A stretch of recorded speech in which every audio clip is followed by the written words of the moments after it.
So, what does it really mean to be highly intelligent? We often picture someone who's a walking encyclopedia or who can solve these insane puzzles in a heartbeat. But what if the true mark of a powerful mind isn't about what you know, but about how you handle what you feel? Today, we're going to pull back the curtain on the secret wiring of the mind that separates a knee jerk reaction from a truly intelligent response. And this question right here, it's at the absolute heart of everything we're talking about. The difference between just reacting to something and choosing a response, well, it's way more than just words. It's the key that unlocks a much deeper, more useful kind of intelligence. Okay, so let's completely reframe how we think about this. For way too long, we've been stuck on this idea that intelligence is just a number, like an IQ score or how many facts you can cram into your brain. But honestly, that's such a flat way to look at it.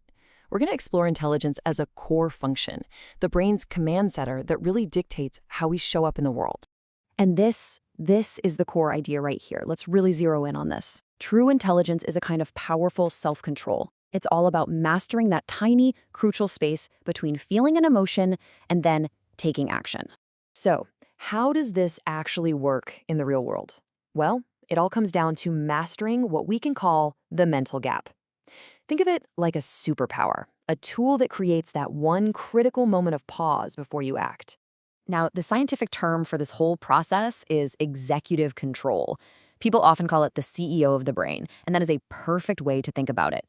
And listen, this isn't about suppressing your emotions or becoming a robot, not at all.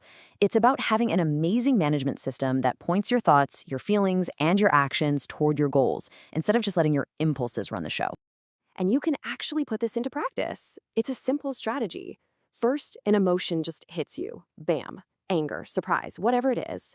Then, and this is the crucial part, you consciously create a pause. You open up that mental gap. It's inside that gap that you find the power to choose a thoughtful response instead of just getting swept away by a gut reaction.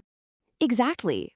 You see, that gap isn't just empty space. It's an active workshop for your intelligence. It's the moment you can actually think about consequences, weigh your options, and make sure what you're about to do lines up with who you want to be.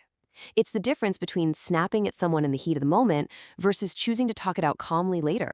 But what happens when this incredible internal wiring meets the outside world? This is where it gets really fascinating, especially when it comes to social situations. It can lead to something we can call a social mismatch. So here's the fundamental clash. On one side, you have a mind that is built for depth. It processes things at lightning speed, and it's always searching for meaning. And on the other side, you have our typical social world, which, let's be honest, often runs on small talk, a much slower pace, and pretty surface-level stuff. It's kind of like trying to drive a Formula One race car in rush hour traffic. And this constant friction, this feeling of a fast brain stuck in a slow world, it doesn't just go away. It creates some pretty significant psychological pressure. It often shows up as this constant, low-humming anxiety and feeling of being totally overstimulated all the time. One result of this is something called territorial stress. Now, this isn't about being shy or antisocial. It's that very specific feeling of being out of your element, where your brain is revving at 10,000 RPM, but the social road ahead requires you to stay in first gear. You just feel like you don't fit the terrain. And that leads right into what we call evaluation anxiety. It's that little voice in your head that's always wondering if you're coming off as weird. You might be 3 steps ahead in a conversation or find small talk almost physically painful, and you start to worry that people are judging you as arrogant or odd or just awkward. And this brings us to a really powerful, game-changing way to look at this. These social struggles, they often have very little to do with someone's personality or their social skills. They're a direct result of their cognitive architecture. It's just how they're wired. So, when you put all of these pieces together, you get a much richer and, frankly, more compassionate view of what high intelligence actually looks like. You see not just its internal power, but the very real challenges it faces in the outside world. This new perspective is everything. All right, so let's boil this all down. What are the big takeaways? First, real intelligence is about self-regulation, that executive control. Second, the gap strategy is the hands-on tool that gives you the power to choose your response.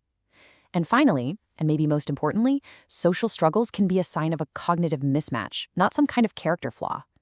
Just understanding this wiring can build so much empathy for ourselves and for the people around us. And that leaves us with one last big question to think about.